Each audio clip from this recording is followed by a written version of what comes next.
بالکل میری معاملہ حل جگہ ہو پہ گیا. جی وہ کل صبح لگا ہوا ہے لیول پلینگ فیلڈ والا. میری جگہ پہ کوئی بھی وکیل ہوتا, آج قائد اعظم مرحوم بھی ہوتے نا, تو فیصلہ یہی ہونا تھا. دیکھیں مسنگ پرسن کی بات کریں, دیکھیں عمر ڈار ابھی مسنگ ہے, یہ تو لیٹسٹ کیس ہے. جج عامر فاروق ماضی میں خود کہہ چکے ہیں, اگر آپ میری طرف سے ایک دلیل دے دیں قاضی فائز صاحب. بسم اللہ الرحمن الرحیم, السلام علیکم, میں ہوں سیبی کاظمی, آپ دیکھ رہے ہیں فیس بک اور یوٹیوب. میرے ساتھ اس وقت شعیب شاہین صاحب موجود ہیں. آج سپریم کورٹ میں جو بڑی اہم سماعت ہوئی جس میں لاپتہ افراد کا کیس تھا, اور اس کے بعد 62(1)F نواز شریف صاحب کی تاحیات نہلی کا کیس تھا, اس کے علاوہ تحریک انصاف کے انتخابی نشان کا معاملہ, اس کے علاوہ جو جوڈیشل اس وقت سسٹم کو لپیٹنے کی بات, پی سی او ججز کی بات, اس کے علاوہ جو سہیل وڑائچ صاحب اور باقی لوگوں کی طرف سے جو ایک کالموں کا ایک سلسلہ چلا, جس کے بعد ججز کی طرف سے آج ریمارکس سماعت کے دوران آ رہے تھے, وہ بھی سب کے سامنے تھے. لیکن شعیب شاہین صاحب مرکزی کردار تھے. آج باقاعدہ طور پر سماعت میں ان کے اوپر جج قاضی فائز صاحب کے بھرپور حملے ہو رہے تھے. آپ کے پاس گواہ کہاں ہیں, وہ بار بار یہ سوال پوچھ رہے تھے. اس کے علاوہ ان سے یہ باقی جو لیول پلینگ فیلڈ کے نام پر جو کل کیس سماعت ہے, وہ بھی اس سے متعلق بھی کچھ سوال میں ان سے کروں گا. لیکن کل جو گزشتہ دن شعیب شاہین صاحب ڈیورنگ سماعت سات والی کورٹ میں, ہائی کورٹ میں بایو میٹرکس کے لیے گئے, اور اس کے بعد میں بڑی تنقید ہوئی. آج بھی لوگ یہ کہہ رہے تھے کہ ان کی تیاری نہیں تھی, ان کی جگہ سلمان اکرم راجہ یا لطیف کھوسہ یا بیرسٹر اعتزاز احسن ہوتے تو معاملہ بہتر ہوتا. لیکن میرے ذاتی خیال ہے کہ یہ وکیل کا معاملہ نہیں تھا, یہ جج کا معاملہ ہے. لیکن جج بھی آپ کو پتہ ہے تیاری کر کے آتے ہیں, لیکن ان کی تیاری کو اگر دیکھیں تو ججز کو یہ نہیں پتا کہ عمران ریاض کون ہے, جسٹس مسرت حلالی صاحبہ کو یہ نہیں پتا کہ شیخ رشید کون ہے, عثمان ڈار کون ہے, صداقت عباسی کون ہے. جب ان لوگوں کو ایک پارٹی کے لوگوں کو جن کے ساتھ یہ غدر مچی, جس لاپتہ افراد کا یہ معاملہ سن رہے تھے, ان کے کرداروں کے بارے میں نہیں پتا. اور مجھے یقین ہے انہیں جمشید دستی کا بھی نہیں پتا ہوگا, انہیں اعظم سواتی کا بھی نہیں پتا ہوگا, اسی طرح انہیں عباد فاروق کا نہیں پتا ہوگا, ذیل شاہ کا نہیں پتا ہوگا, ارشد شریف کا نہیں پتا. انہیں ان تمام کرداروں سے کوئی دلچسپی نہیں, اور ان کے سامنے جو بلوچ دھرنا ان سے کچھ کلومیٹر دور ہو رہا ہے, وہاں انہیں ڈاکٹر مہرنگ بلوچ کا بھی نہیں پتا ہوگا کہ وہ وہاں کیوں بیٹھی ہوئی ہیں. لیکن چونکہ اس وقت شعیب شاہین صاحب یہ مقدمہ لڑ رہے ہیں, اور شعیب شاہین صاحب نے آج بھی بڑی محنت کی, اور میں ذاتی طور پہ جانتا ہوں جو کیسز کے دلائل ہیں وہ بڑے سٹرونگ تھے, انہوں نے ہر دلیل کا, ہر سوال کا جواب دیا تھا, لیکن اس کے باوجود تنقید ان پر ہوئی. اب یہ معاملہ شعیب شاہین صاحب کے سامنے رکھتے ہیں, میرے ساتھ وہ موجود ہیں, اور ان سے پوچھتے ہیں یہ تمام سوالات, میرے ساتھ رہیے گا. شعیب صاحب یہ بتائیں کہ ابھی آج جو سپریم کورٹ میں سماعت تھی, بڑی اہم سماعت تھی. سب سے پہلے تو کچھ لوگوں کو یہ لگ رہا تھا کہ شاید آپ نے کیس کی کوئی تیاری نہیں کی ہوئی, جج صاحب بھی کچھ اس طرح سوال پوچھ رہے تھے کہ لطیف کھوسہ صاحب کدھر ہے. مجھے تو لگتا تھا جج صاحب کی تیاری نہیں ہے, اس پہ آپ کیا کہیں گے؟ نہیں, میرا خیال ہے کہ ایسا نہیں ہوتا کہ جج صاحب کی تیاری نہ ہو. جج صاحب بھی بہرحال پڑھ کے آئے ہوتے ہیں, اور ہم لوگ بھی پڑھ کے آئے ہوتے ہیں, لیکن انہوں نے اس لیے ان کا پہلے نام لیا کیونکہ وہ اعتزاز احسن صاحب کے پہلے وکیل وہ تھے, لیکن ہی واز ناٹ اویلیبل, اس لیے پھر مجھے آرگومنٹس کرنے پڑے. اور تو جہاں تک یہ کہنا کہ کیس کی تیاری ہم پوری طرح کر کے جاتے ہیں, اور الحمدللہ ہم تیار ہوتے ہیں. دس از ناٹ این ایشو. اچھا, انہوں نے تو کہا سر آپ کہہ رہے ہیں تیاری کر کے آتے, انہیں یہ نہیں پتا کہ عمران ریاض کون ہے, انہیں یہ نہیں پتا صداقت عباسی کون ہے, عثمان ڈار کون ہے. انہیں جج صاحب کی کیسی تیاری تھی اس کیس کی اگر وہ پڑھ کے آتے ہیں تو؟ دیکھیں, جب وہ ہمارے سے سوال کرتے ہیں تو وہ انٹرپریٹیشن کے لیے یا ایک انفارمیشن گیدر کرنے کے لیے وہ پوچھتے ہیں, تو یہ کوئی ڈیفرنٹ بات نہیں ہے, یہ عام طور پر یہ روٹین میٹر ہوتا ہے. جی ٹھیک ہے.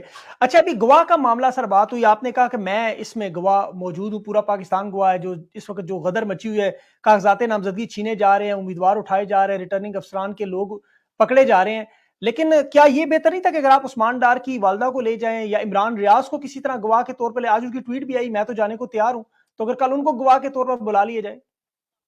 دیکھیں, پہلی بات تو یہ ہے کہ گواہ کے طور پر تو انہوں نے گواہی خود تو لینی نہیں ہے, یہ گواہی لینی ہے کمیشن نے.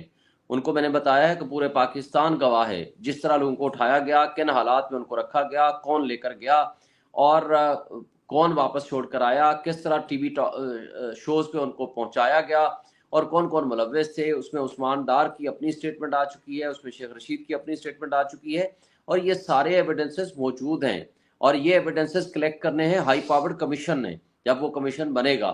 تو لہٰذا میرا نہیں خیال کہ اس میں ہم نے عدالت میں اس کانسٹیٹیوشنل کورٹ میں وٹنسز اور گواہ پیش کر کے یہ ثابت کرنا ہو کہ جناب ان کو اٹھایا گیا یا نہیں اٹھایا گیا.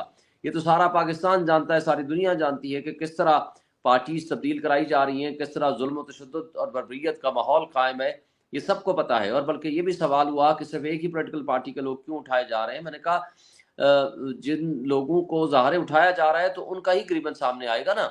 دوسروں کا تو نہیں آئے گا. جن کو پروٹوکول کے ساتھ جلسے کروائے جا رہے ہیں, جن کو پروٹوکول ورکرز کو دیے جا رہے ہیں جس پولیٹیکل پارٹی کے, ان کے لوگوں کا نام تو ہم نہیں لکھیں گے, ہم تو ان کا لکھیں گے نا جن کو اٹھایا جا رہا ہے, جن کے ساتھ زیادتی ہو رہی ہے. تو بہرحال اس حوالے سے جو ہمارے آرگومنٹس تھے وہ بڑا ہمارا کلیئرٹی اینڈ ایکسپریشن بھی تھا. الحمدللہ ہم کلیئرٹی اینڈ مائنڈ بھی رکھتے ہیں اور ہمیں پتہ ہے کہ ہم اپنے کیس کو کس طرح پریزنٹ کرنا ہے. اچھا شعیب صاحب, کل آپ پہ تنقید بھی کی جا رہی تھی جب آپ بایو میٹرکس کرنے ہائی کورٹ ساتھ بلڈنگ میں گئے, تو لوگ کہہ رہے تھے جی دوران سماعت آپ چلے گئے چھوڑ کر, جج صاحب بیٹھے ہوئے تھے, تو یہ کیا معاملہ ہوا اس میں؟ دیکھیں وہ تو یہ تھا کہ کیس کی ریکویسٹ کی تھی کہ ہمارا کیس فکس کر دیں. انہوں نے کہا جی ٹھیک ہے نمبر دیں اور اس کے بارے میں بعد میں ہم دیکھتے ہیں. اور پھر مجھے بایو میٹرک کے لیے جانا پڑا اسلام آباد ہائی کورٹ میں. جب میں واپس آیا تو بینچ اٹھ چکا تھا. تو پھر میں نے پرسنلی جا کر کے رجسٹرار صاحب کو اور چیف جسٹس صاحب کے پی ایس کو ریکویسٹ کی اور انہوں نے کیس فکس کر دیا. بالکل میری معاملہ حل جگہ ہو پہ گیا. جی وہ کل صبح لگا ہوا ہے لیول پلینگ فیلڈ والا. میری جگہ پہ کوئی بھی وکیل ہوتا, آج قائد اعظم مرحوم بھی ہوتے نا, تو فیصلہ یہی ہونا تھا. دیکھیں کیس جب تک فکس نہ ہو اس کیس کے اوپر آرگومنٹس نہیں ہو سکتے. کیس کی فکسیشن کی ریکویسٹ تھی, کل کی تھی, اور آج چونکہ امپورٹنٹ کیسز لگے ہوئے تھے 62(1)F کے حوالے سے, اس لیے انہوں نے کہا کہ آج نہیں لگ سکتے. تو اس لیے امیڈیٹلی انہوں نے کل صبح کی تاریخ دے دی اور کل صبح ہمارا لیول پلینگ فیلڈ والی کانٹمپٹ پٹیشن پر لگی جی ہے. شعیب صاحب, ویڈیوز کے ایک انبار ہے, سوشل میڈیا بھرا ہوا اس وقت. 54 کے قریب جو امیدوار ہیں جن کے کاغذات چھینے گئے, اغوا کیے گئے, وہ سارے ٹویٹر پہ موجود ہیں. تو کیا یہ سارے ڈاکومنٹ ایویڈنس ان کے سامنے پیش نہیں کیے جا سکتے یا کمیشن کے سامنے کہ دیکھیں یہ کیا کیا معاملات ہوئے ہیں, یہ سارے لوگ ہیں دیکھیں کس طرح؟ نہیں دو مختلف کیسز ہیں. ایک وہ ہے جو کل لگا ہوا ہے, وہ جی کانٹیکٹ جی لگی ہوئی ہے. وہ لیول پہ دوسرا وہ کیس تھا جو مسنگ پرسنز والا تھا جو آج لگا ہوا تھا. مسنگ پرسنز کا کیس الگ ہے, کانٹیکٹ لیول پلینگ فیلڈ والی الگ ہے. اب وہ کل ہم جو ایویڈنسز ہمارے پاس ہیں ہم ان کو پیش بھی کریں گے. ہم نے الیکشن کمیشن کو بھی پیش کیا ہے اور ایڈمیشن ہے on the part of the provincial election commissioner and district election commissioner, جنہوں نے مانا ہے کہ لوگوں کے ساتھ پنجاب پولیس نے کیا حرکتیں کی ہیں, کس طرح لوگوں کو اٹھایا ہے, کس طرح ان کو ریٹرننگ آفیسرز کی موجودگی میں یہ سارا مس یوز ہوا ہے, ایبیوز آف پاور ہوئی ہے. یہ ساری چیزیں موجود ہیں. کل انشاءاللہ ہم اس کے اوپر آرگومنٹس کریں گے. مسنگ پرسن کی بات کریں, دیکھیں عمر ڈار ابھی مسنگ ہے, یہ تو لیٹسٹ کیس ہے. جج عامر فاروق ماضی میں خود کہہ چکے ہیں, اگر آپ میری طرف سے ایک دلیل دے دیں قاضی فائز صاحب کے سامنے, کہ جج عامر فاروق صاحب کی سٹیٹمنٹ آن ریکارڈ ہے جس میں انہوں نے کہا پریس کانفرنس کر کے جان چھڑائیں. علی باقر نجفی صاحب کل ہنستے ہوئے کہہ رہے تھے کہ لیول پلینگ فیلڈ یہی ہے. جب مونسلائی کے کیسز میں وہ چائے پلائی گئی وکیل کو, سوری گرفتار کر لیا گیا, جب اس سے پہلے نواز شریف صاحب کے کیسز کے لیے چائے پلائی جا رہی تھی. تو یہ چیزیں آپ کے خیال میں قاضی فائز صاحب کو نہیں پتہ چلنی چاہیے؟ دیکھیں میڈیا کے ذریعے تو بہت ساری انفارمیشن آ چکی ہیں اور اس میں تو کوئی دوسری رائے باقی نہیں ہے کہ ہم اس طرح کی انفارمیشن ہم کل بھی پیش کریں گے. اور یہ ایڈمیٹڈ فیکٹ آ چکا ہے on behalf of the election commission of Pakistan itself. تو الیکشن کمیشن کی جو اتھینٹسٹی ہے, ان کے اپنی ایڈمیشن جو ہے, that should be treated as sufficient for initiating of the proceedings. لیکن الیکشن کمیشن آف پاکستان نے نہ تو آئی جی کو تبدیل کیا, نہ چیف سیکرٹری کو تبدیل کیا, نہ اس کے اوپر کوئی اسٹرانگ ایکشن لیا جو ان کی ذمہ داری ہے جو وہ ادا کرتے. لیکن وہ ان کا اپنی ذمہ داری ادا کرنے کی بجائے یا وہ انٹرا پارٹی الیکشن کے پیچھے پڑے ہوئے ہیں یا کل صبح وہ فرد جرم عائد کرنے کے لیے جیل جا رہے ہیں پورا کا پورا election commission of Pakistan Imran Khan کے اوپر. ان کو یہ تو نظر آ جاتا ہے کہ عمران خان کے اوپر توہین الیکشن کمیشن کا فرد جرم عائد کرنا ہے. ان کو یہ نظر نہیں آتا کہ سپریم کورٹ کے فیصلے کی توہین ہو رہی ہے. ان کو یہ نظر نہیں آتا کہ جو ان کی ذمہ داری ہے آرٹیکل 218 اور آرٹیکل 3 کے تحت کہ وہ فری اینڈ فیئر الیکشنز کرائیں, اور انکانسٹیٹیوشنل ایکٹس ہو رہے ہیں, لوگوں کو اغوا کیا جا رہا ہے, وکیلوں کو اغوا کیا جا رہا ہے, مقدمات بنائے جا رہے ہیں, نامینیشن فارمز چھینے جا رہے ہیں, ان کو پروپوزر سیکنڈر کو نہیں آنے دیا جا رہا, 90% of the leadership of the P T I ان کو آؤسٹ کر دیا گیا from the process of election, ان کے کاغذات نامزدگی مسترد کر دیے. یہ ساری چیزیں الیکشن کمیشن کا کام ہے ان کو دیکھے. لیکن بدقسمتی سے کہ یہ ساری چیزیں ان کی آنکھوں سے اوجھل ہیں, ان کے آنکھ اور کان بند ہیں, وہ صرف ایک ہی چیز کو دیکھ رہے ہیں, that is the only thing کہ کسی طریقے سے ہم پی ٹی آئی کو کرش کرنے میں کامیاب ہو جائیں, ان سے بلے کا نشان چھین لیں, عمران خان کے خلاف ہم کوئی نہ کوئی کارروائی کر کے آرڈر پاس کریں. ان کو صرف یہ نظر آ رہا ہے جو اپنی ذمہ داریاں ہیں وہ ادا کرنے سے قاصر ہیں, نہ وہ ادا کرنا چاہتے ہیں, نہ ان کی نیت ہے کہ وہ بہتر طریقے سے الیکشن کرا سکیں. جس طرح میں آپ کی باتیں سن رہا ہوں خاموشی سے, کیا قاضی فائز صاحب آپ کی باتیں ایسے سنیں گے؟ کل آپ کے دلائل تو مضبوط ہیں, میں تو اس پہ کنونس ہوں فل, تو کل آپ ان کو یہ سمجھا سکتے ہیں یہ ساری باتیں وہ سنیں گے؟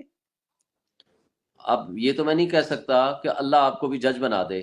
اب میں صرف یہ کہہ سکتا ہوں کہ اللہ کرے ہماری زبان میں اتنی طاقت اللہ تعالیٰ دے دے تو ہم اپنا معافی الضمیر اور اپنا موقف عدالتوں کے سامنے پراپرلی پیش کر کے اور ہم اپنا جو حق ہے کانسٹیٹیوشنل اینڈ لیگل رائٹ ہم اس کو حاصل کرنے میں کامیاب ہو جائیں. اچھا شعیب 62(1)(f) اس پہ تاحیات ناہلی پہ قاضی صاحب نے جو مثال پیش کی کہ قائد اعظم بھی اگر ان حالات میں الیکشن اس وقت لڑتے یہ سارے معاملات ہوتے تو وہ بھی نائل ہوتے. قائد اعظم کی نہ کوئی اقامہ، نہ کوئی جائیدادیں، نہ کوئی ان کی کیلیبری فونٹ، نہ قطری خط، نہ انہوں نے زندگی میں کبھی جھوٹ بولا. ان کے تو مخالفین بھی کہتے تھے یہ قاضی صاحب کس طرح کی مثالیں دے رہے ہیں. دیکھیے میں بہرحال جج صاحبان پہ تنقید کرنے کی بجائے ایک بات تو ٹھیک میں ہے آج واضح طور پر سوری کہنا مجھے یہ چاہتا ہوں. سوال ویسے چلے ٹھیک ہے میں سے ریفرین کر دیتا ہوں جی اسے بھول لیکن اب آپ کو کیا لگتا ہے کہ لیکن میاں کوشچن صاحب جی لیکن جی لیکن کوشچن میں آپ کی بات کا جواب دیتا ہوں. کوشچن یہ ہے کہ دیکھیں آج بھی یہ ایک مسئلہ حل طلب ہے کہ وہ پاناما لیکس ہوئیں، پوری دنیا کے لیڈروں کے آف شور کمپنی سامنے آئیں، ان کا بھی آیا. حسین نواز آ کر کہتا ہے کہ الحمدللہ یہ اپارٹمنٹس ہمارے ہیں، مریم نواز اس کی بینیفیشل اونر ہیں. نواز شریف نے فلور آف دی ہاؤس پہ کھڑے ہو کر کہا کہ ہم اس کے مالک ہیں، یہ ہیں وہ رسیدیں اور ذرائع جو ہم بتائیں گے سپریم کورٹ جب بلائے گی. سپریم کورٹ نے بلایا، قطری خط لے آئے اور قطری خط سے بعد میں پیچھے ہٹ گئے. لیکن آج بھی حل طلب ہے. اور حسن نواز نے یہ کہا تھا کہ مجھے تو کرایہ آتا ہے میں وہ دیتا ہوں. آج بھی 30 سال سے یہ اور ان کا خاندان رہ رہا ہے. بتا دیں آپ ٹیننٹ ہیں تو لینڈ لارڈ کون ہے، اور اگر آپ لینڈ لارڈ ہیں تو کن ذرائع اور وسائل سے آپ نے یہ پراپرٹی خریدی ہے. اور اگر ایسا نہیں ہے تو اس کا مطلب ہے کہ آپ کے اوپر یہ بدنما داغ ساری زندگی آپ کا پیچھا کرے گا. اور آج بھی سپریم کورٹ میں یہ بتانے کے پابند ہیں، اور اگر یہی نہیں بتاتے ہیں تو ان کی تاحیات نااہلی رہنی چاہیے. یہ نہیں پتا کہ آگے کیا کیس چلے گا اور کس طرح جائے گا. لیول پلینگ فیلڈ پہ آپ کے اپنے کاغذات مسترد ہو چکے ہیں تینوں حلقوں میں. شاید آپ جب کل جج صاحب کے ساتھ لیول پلینگ فیلڈ کا معاملہ رکھیں تو کیا آپ اپنا کیس بھی، کیونکہ اس نے پوچھا تھا کہ آپ کیا گواہ ہیں، تو اس میں تو آپ خود مدعی ہیں، تو آپ بتا سکتے ہیں کہ یہ دیکھیں 3 میرے مسترد اور پورے پاکستان میں 95% پی ٹی آئی انہوں نے کاغذات مسترد کر دیے ہیں، وجہ کوئی نہیں، دوسری جماعت کے سارے سب کے سب کا مطلب انہوں نے ایکسیپٹ کر لیے. بہرحال میں ضرور کل بتاؤں گا. نیچرل بات ہے کہ جب ایک ہی پارٹی کو آپ ٹارگٹ کرتے ہیں، 90% لیڈرشپ آپ کی پی ٹی آئی کے لوگوں کے آپ کاغذات مسترد کرتے ہیں اور فلمزی گراؤنڈز پہ کرتے ہیں، اور ریزن سامنے نظر آ رہی ہے.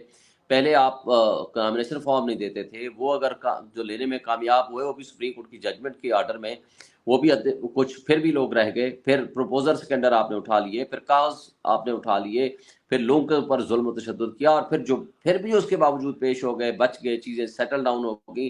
اس کے باوجود پھر ریٹرننگ آفیسرز کو استعمال کر کے، کیونکہ وہ ایگزیکٹو کے لوگ ہیں، اور ان کو استعمال کر کے انہوں نے ہمارے کاغذات ریجیکٹ کر دیے. تو یہ ساری چیزیں سامنے نظر آ رہی ہیں، اور یہ لیول پلینگ فیلڈ تو بہرحال نہیں ہے، کسی صورت نہیں ہے. پوری دنیا دیکھ رہی ہے، پورا پاکستانی قوم دیکھ رہی ہے، لوگ دیکھ رہے ہیں. بہرحال یہ عدلیہ کا امتحان ہے تو دیکھتے ہیں. ایک چیز آپ نے کل ضرور ایڈ کرنی ہے. آج ریحانہ ڈار صاحبہ کو جب وہ مصدقہ کاپی ملی تو اسی وقت وکلا جو تھے پولیس نے ان کے ہاتھ سے چھین لی. اتنی مشکل سے انہوں نے مصدقہ کاپی لی ریٹرننگ افسر سے، تو وہ بھی چھین کے لے گئے. یہ آپ کائنڈلی ان کو ضرور کل بتائیے اگر آپ کو وقت ملا. اب ایک بڑا اہم سوال، جو ابھی آپ کے جو کاغذات مسترد ہوئے ہیں ان کی وجہ کیا ہے، اور کیا وہ اعتراضات آپ نے دور کر دیے؟ جی وہ تو اعتراض بنتا ہی نہیں تھا. پہلی بات تو یہ ہے کہ جو اعتراض لگا جی پراپرٹی ٹیکس جمع نہیں ہے، وہ جمع تھا. دوسری بات ہے کہ وہ لائبلٹی میرے نام کی تھی نہیں، کیونکہ وہ مکان ابھی ٹرانسفر ہی نہیں ہوا تھا، نہ کوئی نوٹس آیا، نہ کبھی لائبلٹی ڈٹرمن ہوئی. تو اس لیے وہ تو صرف انہوں نے فراڈولنٹلی کرنا ہی کرنا تھا. انہوں نے یہ آرڈر اس پہ نہ کرتے تو کوئی اور کر دیتے، کوئی اور نہ ہوتا تو کوئی اور کر دیتا. تو بہرحال وہ تو الحمدللہ میں ہوپفل ہوں کہ وہ کلیئر ہو جائے گا انشاءاللہ. اچھا انتخابی نشان سر، ایک معاملہ بیرسٹر گور صاحب کی بھی بات سامنے آئی کہ 3 آپشنز ہیں یا کسی اور کے ساتھ بھی، تو یہ انتخابی نشان پہ آپ کو کیا لگ رہا ہے، یہ جو فیصلہ انہوں نے محفوظ کیا ہوا ہے یہ کیا فیصلہ دے سکتے ہیں، اور اس کے بعد آپ کا کیا لائے عمل ہوگا، اور انتخابی نشان کا معاملہ کس طرف جائے گا؟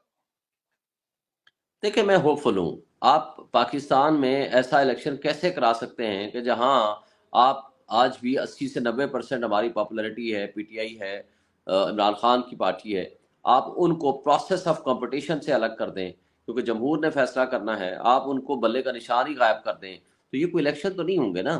آپ ان کو کہیں جی آپ کو تو ہم شامل ہی نہیں ہونے دیں گے، باقی پوری دنیا شامل ہو جائے گی، باقی 10% 15% اٹھ کے تو فیصلہ کر لیں کہ کس کو ووٹ دینا ہے کس کو نہیں دینا. میرا خیال ہے یہ ممکن نہیں ہوگا ایسا، اور ان کو سسٹین کرنا بھی ممکن نہیں ہوگا. اور میں ہوپ فل ہوں کہ میں سمجھتا ہوں کہ ہمیں دوسرے آپشن کی طرف ابھی کم سے کم سوچنا ہی نہیں چاہیے بلے کے نشان کے علاوہ. اچھا یہ آپ کی بات تو درست ہے، لیکن سر جس طرح انہوں نے غدر مچائی ہوئی سب کے سامنے ہے، یہ 8-9 لوگوں سے اسمبلی میں آپ کو پتا ہے آخری دنوں میں جس طرح بل پاس کرواتے رہے، 15% کو بھی اس طرح کی اکثریت کو اقلیت بدلنا چاہتے ہیں، لیکن آپ کے پاس بیک اپ پلان میں دوسری پارٹیوں کے ساتھ کچھ نہ کچھ الائنس تو اس طرح کی، جیسے شیرانی صاحب تھی، مولانا شیرانی صاحب ہو گئے یا باقی جماعتیں، تو کچھ آپ کے پلان ایسا ہے؟ لوگ تو سننا چاہتے ہیں آپ کو. سر انشاءاللہ آپ پہلے ہوپ اور توقع رکھیں اور دعا کریں کہ ہمیں انشاءاللہ بلے کا نشان ہی ملے گا. ہمارا فنڈامنٹل رائٹ ہے، ہمارا حق ہے، ہمیں عدلیہ سے امید ہے، کیونکہ ہم ابھی کسی اور آپشن کی طرف ابھی نہیں سوچتے. Let us hope for the best.